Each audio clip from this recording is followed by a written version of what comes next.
"You're not worthy to be my son's wife. So, divorce him right away." "Yes, I'd love to," I replied cheerfully to my mother-in-law's words. I'd been waiting for this moment for a long time. My name is Sophia. My husband Matthew and I have been blessed with 2 daughters. My daughters grew up healthy and happy, and I have no complaints about my life. But I have one huge concern, which is my mother-in-law. My mother-in-law is an expert bully and obsessed with the idea of being the eldest son and heir. My husband is the eldest of the 3 sons. He was the first to get married and the first to have children. Our older daughter was my mother-in-law's first grandchild. But we don't need a girl. Why can't she have a boy when she is the eldest son's wife? "Mom, a child is a gift. There's nothing you can do about it. So don't talk like that." "Well, if you say so." My husband defended me, but my mother-in-law wouldn't even hold my daughter. I knew she wanted a boy, but I thought seeing the face of the first grandchild would change things a bit. I never thought it would be this bad. Who are we to be concerned about boys and girls nowadays? And my mother-in-law's sarcasm escalated when I gave birth to a second child, a girl. "It's really disappointing that you came to our house and can't produce an heir. What a useless wife you are. You must be a useless person with a rotten nature. That's why you can't have birth to a boy. If you had a good wife, you'd have a boy. I've given birth to 3 boys. No, it has nothing to do with that. If she thinks she is right to say such a thing, she's out of her mind.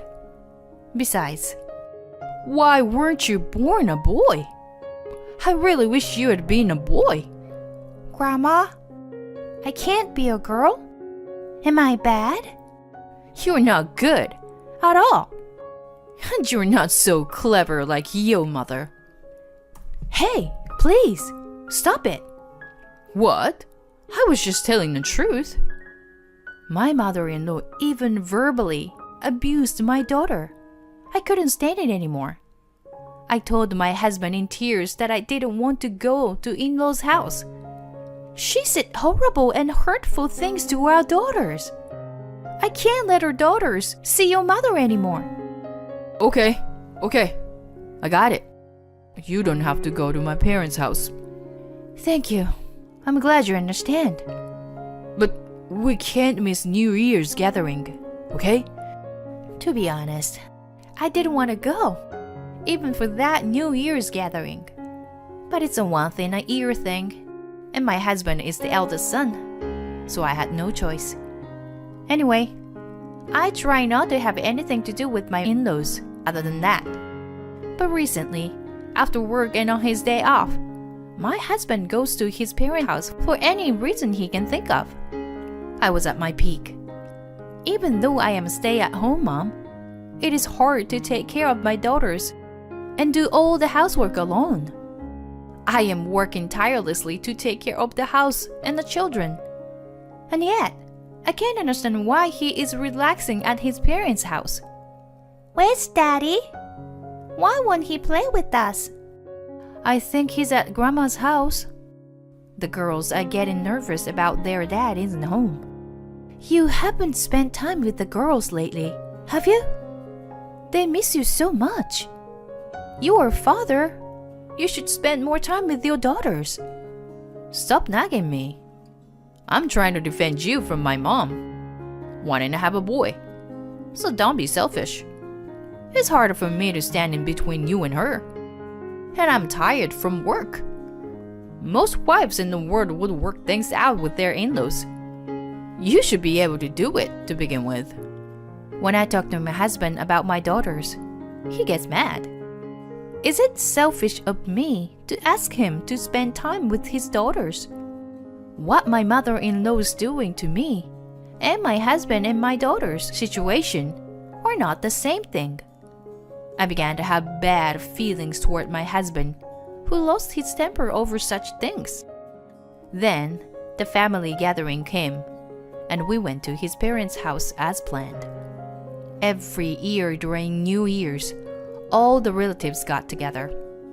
My husband's younger brother had a baby boy recently. The youngest brother, the third son, just got married.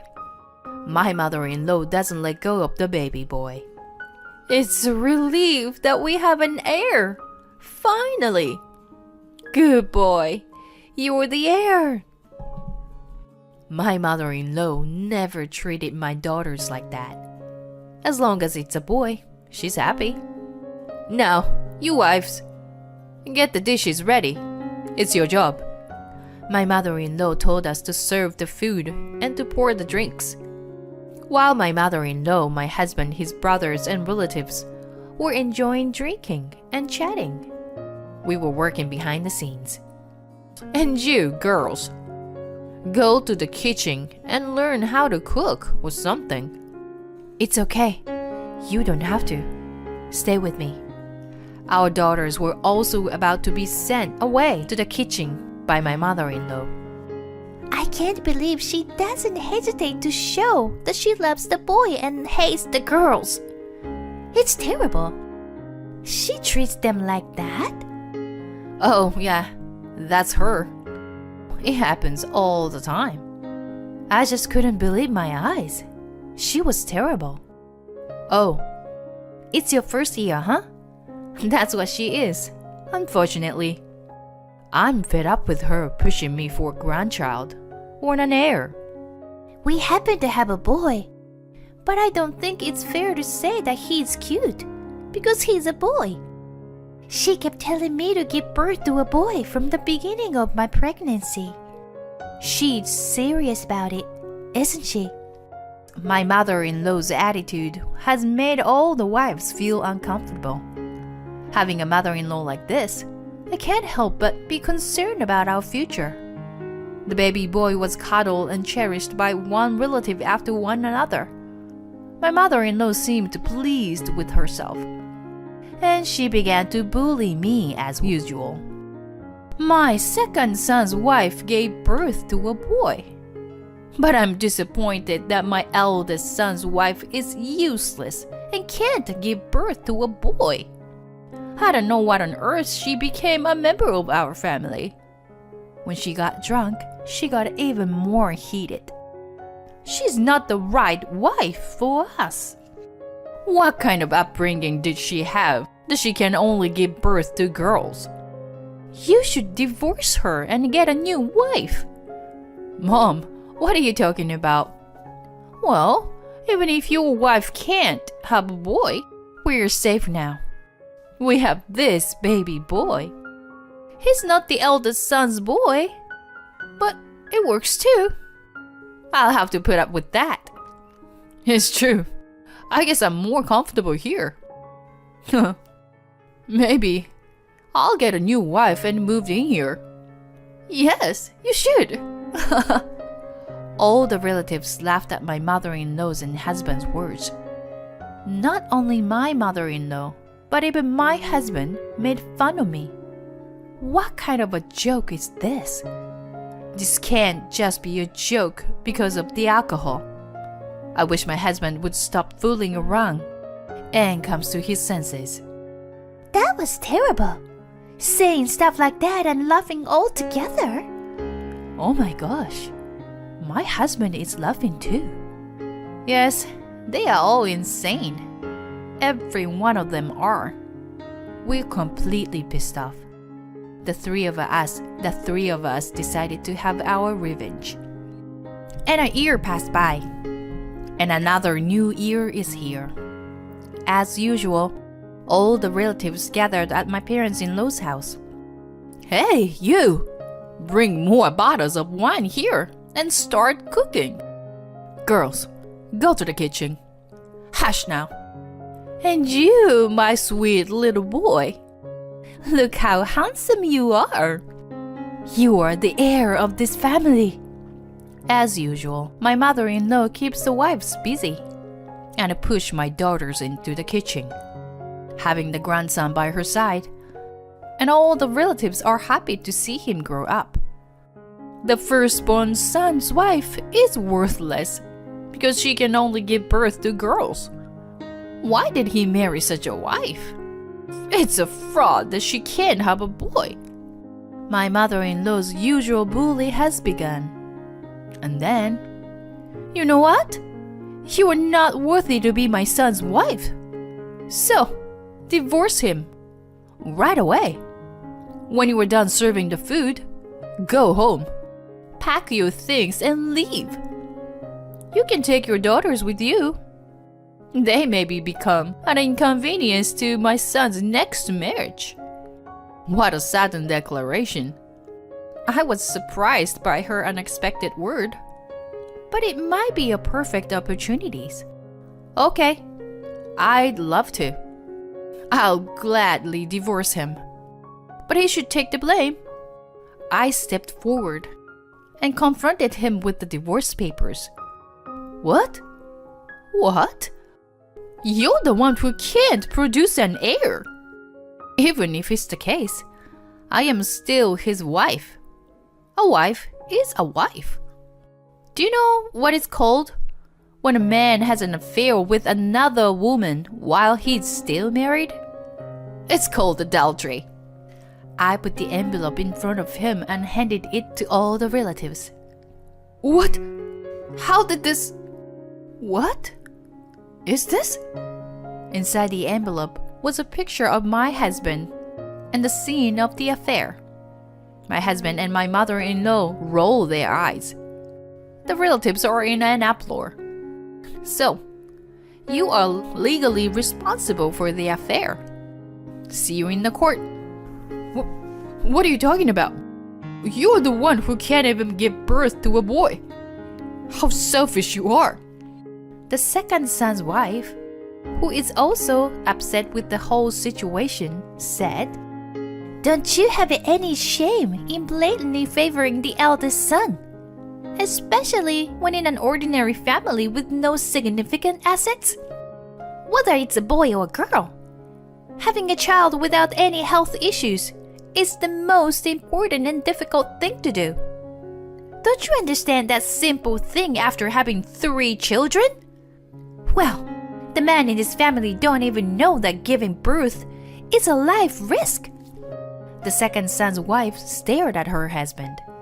Then she picked up the son, who was being held by a relative. I didn't give birth to a child for this family. When Matthew has a boy, that baby will come first than any other children anyway. What kind of a mother would shut up when her children were treated like garbage? I can't raise children with a father like you laughing out when you shouldn't. I'll get custody of my son, and I'll never see you again. What? The second son's wife also handed over the divorce papers, and the third son's wife followed. You may not understand how precious it is to be blessed with a child, but you only have boys and don't even pay attention to girls. And when your 2 brothers get divorced, it is my turn to get all the bullies from your mother, nagging me to give birth to a boy. So, I want to insulate ourselves from this house to protect our family. You can choose to divorce me, or you can choose to leave this crazy family and protect your own.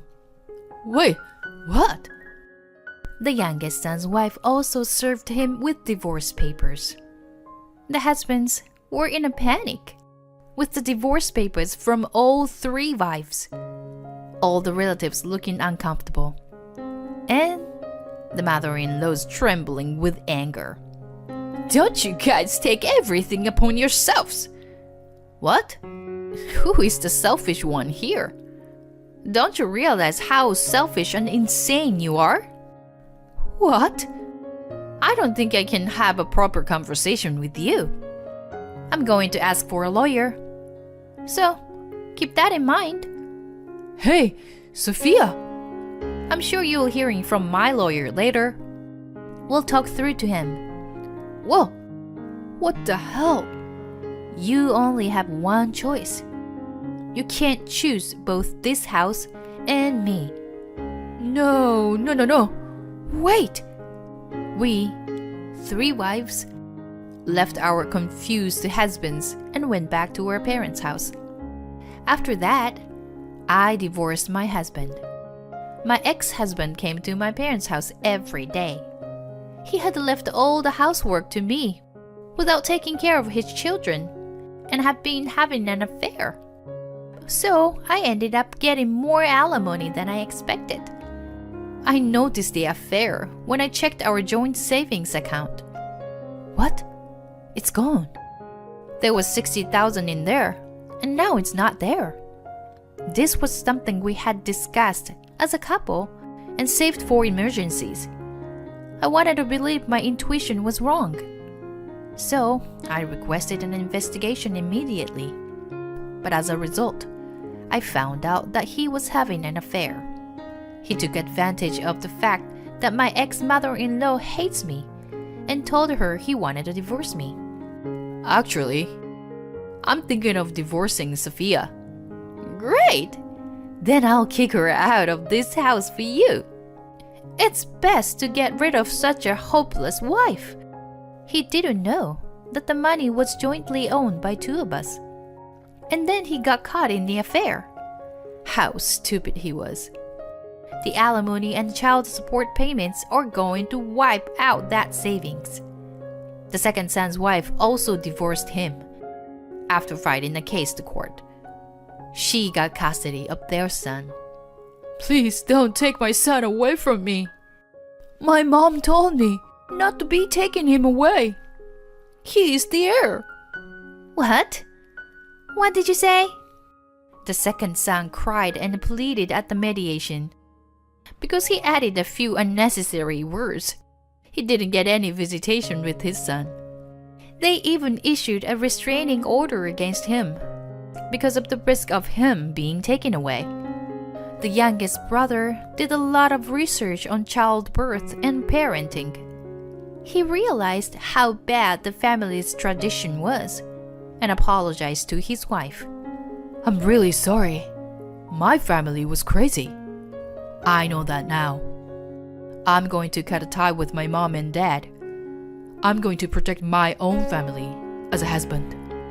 That's how he told his mother, and he really did cut a tie. The mother-in-law, ex-husband, and second brother are all blaming each other. And it's an ugly fight. The ex-husband and the second son can't afford to pay alimony and child support. They are having a hard time. Why is this happening when we finally have a baby boy? It's your fault, Mom. We have to pay alimony and child support. We're in huge debt. It's your fault for having an affair. In the end, my ex-husband and the second son left their mother. The 2 sons and grandchildren were gone. And my ex-mother-in-law is now living a lonely life by herself. I had been preparing for my divorce, so I was able to move on smoothly and start a new life. My ex-husband pays me child support every month. I plan to live a steady life for my daughters. Mom, we ran a race at daycare today. Oh, really? I'm sure you must be tired then. You were tired from your work too, Mom. I'm okay, honey. Thank you. All right, let's eat. What makes me the happiest now? It's seeing my children's cheerful and smiling faces. Using the money from my ex-husband and his adulterous partner, we are planning to go on our first family vacation overseas.